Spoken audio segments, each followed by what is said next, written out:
Hi, my name is Pamela Coons, Associate Professor of Medicine in the Division of Oncology at Yale School of Medicine and Yale Cancer Center. I'm excited to announce ASCO's new open access journal, JCO Oncology Advances. As the inaugural editor-in-chief, I hope to support JCO Oncology Advances to become the premier platform to bridge the gap between accessible scientific research and clinical care. Stay tuned for more information, including new article types, at ascopubs.org/JCO Oncology Advances. We look forward to seeing your submissions in spring of 2024.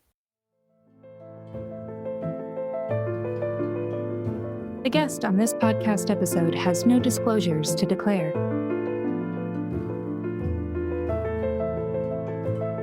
Hello, everyone, and welcome to another episode of JCO After Hours, the podcast where we get in-depth on manuscripts that are published in the Journal of Clinical Oncology. I am your host, Shannon Westin, and a professor of GYN Oncology at MD Anderson and the JCO social media editor. And I am so thrilled to have wonderful authors here today who do not have any conflict of interest. And we're going to be discussing the costs of cancer prevention, physical and psychosocial sequelae of risk-reducing total gastrectomy. And this was published in the Journal of Clinical Oncology online, October 30th, 2023, and in print on February 1st, 2024. And I'm excited. I'm accompanied by the lead author, Dr. Jeremy Davis, who is Associate Professor and Surgical Oncologist at the NIH National Cancer Institute Intramural Research Program. Welcome, Dr. Davis. Thank you. And if okay with you, I'll call you Jeremy. Yes, please. Fab. And we have patient advocate Kathryn Carr, who is a board member for No Stomach for Cancer. Welcome, Kathryn. Thank you so much. So we'll get right into it. I think this is really thought-provoking work. First, I'd love to level set. So this was work around hereditary diffuse gastric cancer syndrome. Can we get a little bit of information about what causes this and how common it is? So hereditary diffuse gastric cancer syndrome, and it's referred to also as the diffuse gastric cancer and lobular breast cancer syndrome as well. But basically, it's early onset diffuse gastric cancer, and in women, lobular type breast cancer that are attributed to these germline mutations in the CDH1 gene. You know, if you look at all cases of gastric cancer, let's say in the United States, maybe only 1 to 3% of them might be considered to be hereditary in nature. But when we do study hereditary causes of cancer, it's by far the most common one that we are aware of. So what is the likelihood that someone that is a carrier of a germline CDH1 variant will develop gastric cancer? Yeah, so that's a good question, because early on when the syndrome was first kind of described, the estimates of cancer risk were quite high, probably upwards of 70, 80%. The good news is that more current estimates published in the last few years suggest that risk in a lifetime is probably in the 25 to 40% range. It's interesting. We do have data, our own data, that are under review right now, where in some families where there's no history of stomach cancer, that risk of stomach cancer in a lifetime due to CDH1 mutations might be as low as 10%. So I think the takeaway is that there's clearly a spectrum. And that spectrum of risk is probably based on factors that we don't quite yet understand. And what are the options for management of this hereditary syndrome? Really focusing, I think, on the gastric cancer syndrome portion today. How good does it do to reduce the risk? So the options are really two. And one is probably the prevailing recommendation that most people would be aware of, and that is to remove prophylactically the stomach. And we choose to use the term most often risk-reducing gastrectomy, but to remove the entire stomach and really eliminate the risk of cancer from ever developing. The other option is enhanced surveillance. And people might think of this akin to other high-risk cancer syndromes, but for this, we would do yearly or annual endoscopic surveillance. Many people think that may not be the best option, but it's certainly an option. And we discussed some of that in the paper about, what are the risks and benefits of gastrectomy, and then what may be the benefit of enhanced surveillance for some people. Well, I would love to hear, Kathryn. I think this is a perfect opportunity to just hear a little bit about your journey with carrying this variant, as much as you're willing to share with the listeners. Yeah, absolutely. So I found out that I have this spicy little gene back in 2019. My whole family got tested. So the gene comes down from my paternal great grandmother. There are 5 of us who actually all had our stomachs removed by Dr. Davis. Within a year, he had 5 car stomachs. For me, when I found out, I was extremely overwhelmed. I mean, like, you want to take my stomach out? Like, what do you mean? But after talking to Dr. Davis and his entire care team, I knew for me, having the total gastrectomy was the only option, simply because like I know my personality type enough that I was not going to be able to move forward with life unless I got rid of this overwhelming worry. Yeah, I think that makes sense. I'm a GYN oncologist by trade, so I often reference all things surgery around that. And we have the same thing when we talk about risk reducing surgeries for endometrial cancers and for ovarian cancer. And I think this seems more like what we do in Lynch syndrome, where patients are at risk for endometrial cancer. Removal of the uterus is almost definitive in its ability to reduce that risk. But it's obviously a very large surgery. And Jeremy, can you review the gastrectomy in general? Like, what are the most common short-term, long-term adverse events? What did you have to discuss with Kathryn and her 5 family members around, what they could expect from this surgery?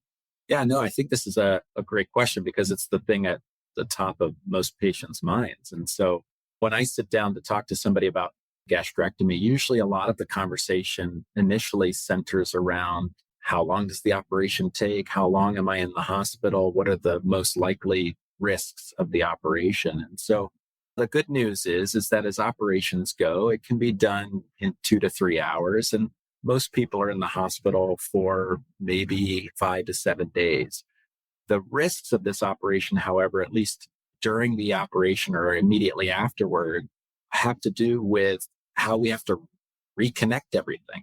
And reconnecting the intestine to the esophagus so that people can continue to eat. Because I think a lot of people wonder, well, how am I going to eat? Well, the stomach's gone, but we recreate intestinal continuity, right? We put things back together in a way that people can eat and absorb their food. But that connection we make between the esophagus and the intestine is almost like the Achilles heel of this operation. It's the one thing that keeps surgeons up at night. And it's probably the one thing that causes the most trouble in terms of immediate risks like leaking. So that connection leaks and can lead to infection. And there are other aspects of the operation that relate to any kind of intestinal surgery like leakage or blockage or narrowing or something like that. So those are the kind of like, this is what you need to worry about in the short term. But you mentioned the long-term consequences. And that was really one of the reasons why we wrote the paper. Because if you look in the literature focuses on the acute problems, things that happen within 30, 60, 90 days of the operation, which yes, those are very, very important. But since we're talking about an operation that's supposed to prevent a cancer and therefore allow that person to live a long and happy life, I think it's important for us to think about what happens well beyond the time that the patient essentially heals from the operation. It's so critical. And I think before we go into the work that you did and what you all found, Kathryn, I would love to get your perspective, having gone through the procedure. What was your experience? And get as little or as much detail as you want, obviously, whatever you're comfortable with. But then also what you wish you had known, maybe what surprises kind of came up during the course. So I'm going to quote Rachel, who works with Dr. Davis at the NIH. She's the clinical dietitian. And my question to her was, seeing all the patients that you've seen and knowing all that you know, what would be the advice that you would give me? And she told me to have the patience to get through the first year. And I think that really set my expectation of, okay, this is not just I'm having a surgery and in a week and 2 weeks, I'm going to be up skipping along. It is a marathon. And I really worked Dr. Davis hard in the hospital. I am allergic to everything. I was convinced that my spleen was like erupting. I think I scared many fellows, and they were like, that's actually not where your spleen is. Like, it's fine. You're okay. Stop getting on WebMD. But once I got home, those first 8 weeks, they're hard. I mean, there were several moments where I would just kind of sit and stare off into space and think, oh my gosh, what have I done? But for me, when Dr. Davis called to tell me the pathology report and that they did find some signet cells, like I was like, 100% I made the right decision. I would have been worried every second of every day that my body was going to turn on me. So once I kind of had that relief, it was like, okay, my body can do this. We're built to do hard things. And then it was just honestly getting through the first 6 months, learning what I could eat, what I couldn't eat, working with Rachel on different strategies of, okay, I'm going to maximize my protein in the morning and then maybe get a little bit more adventurous as the day goes on. But what I wish I had known before surgery, because I'm a planner, I want everything scheduled and figured out. You know, I was in the hospital. I had a different outfit for every day and I just wanted it to go perfectly. And I think that taking away the expectations of what your journey is going to look like would be the best advice I could go back and give myself, because I am very competitive and my dad and I were separated by 7 months of this surgery, and he can do things that I still can't do. And that's okay. And everyone's healing journey is going to look very different because every body is going to respond incredibly different to having it's like the body is doing roll call and the stomach is like nowhere to be found. And everybody's going to respond totally different to that. That's so insightful. I really appreciate that. I guess now it's a good time to turn to the work that you did, Jeremy. And you kind of already hinted at what your objectives were, but can maybe walk through your primary objectives and the way you designed the study. Yeah, I think as somebody who trained to take care of people with cancer and do big operations to cure people, this was a little bit of a different experience in the beginning for me, because here I was taking ostensibly normal people, and Kathryn may argue with that statement, but normal people. And you're going to take them to the operating room and do something to them to prevent a problem. And this is not a minor thing, right? It's a big deal. What I learned pretty quickly was how much I was disrupting people's lives. And what I mean by that is that, a patient comes to clinic 3 or 6 months after surgery. We all document the typical things, they're healing well, they're recovering as expected, their incisions are healed and all this stuff. But it was the stuff that didn't always go down in the medical record, right? It's the comments that the patients made to my team, the nurses, the dietitian, about how their lives were being disrupted. And this started to change my viewpoint on, oh my goodness, we're paying attention to important things, but we're really not paying attention to what's happening. And so the idea behind the study was really to explore those consequences that don't get talked about a lot. And that was the nature of the idea behind the study. And it was easy enough for us to conduct the study because my research at the NIH is about gastric cancer, but more specifically, this hereditary form of gastric cancer. And we have a natural history study that allows us to follow people for a long time and not just within, 3-6 months of surgery and then we're done. So that longitudinal aspect of the study is really what allowed us to accomplish that. What I thought was really interesting here is how many different types of questionnaires you were able to utilize to really assess beyond kind of the straightforward quality of life, yes, no. Can you speak a little bit about some of the questionnaires you chose and why? My concern going into this was that I had read a lot of the literature related to quality of life after gastrectomy for gastric cancer. And there are certainly these validated questionnaires that are out there. And my sense was, having read those questions and read the papers, that those validated typical questionnaires, and I'm referring to like the FACT-G or the FACT-GA, that those might not capture the things that we wanted to capture. So I spoke to our palliative care service here at the NIH Clinical Center, which is the hospital here on the campus in Bethesda. And they had developed a questionnaire many years ago that they called the NIH HEALS, HEALS, or Healing Experience of All Life Stressors. And they designed that to identify stress-causing changes associated with chronic illness. And you might argue that having a germline mutation, that puts you at risk for cancer, it's kind of a chronic condition. So we thought we would use that. And then the last part is we just sat around the table and we thought, well, geez, what are all these things that people are telling us that would never be captured in almost any questionnaire? And then that's when we designed a series of questions that we thought were relevant to our patient population, because we wanted to capture all the things that people had told us. And those were things like, I had to change my job because I couldn't do the same work anymore, right?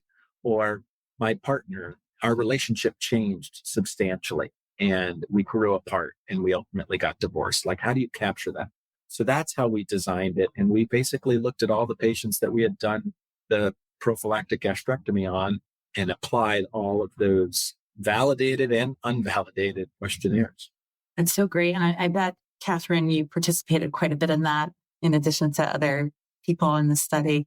I did. And I'm so grateful that Dr. Davis is doing this study, because it is so important to look at what life is like without a stomach. You have this immediate thought of, okay, I just want to save my life. I want to make my life longer, but how is it going to change my life? How is it going to alter my day to day? Because even Dr. Davis has said, it would be weird if it didn't change your life. I mean, you're taking away a very important piece of the puzzle.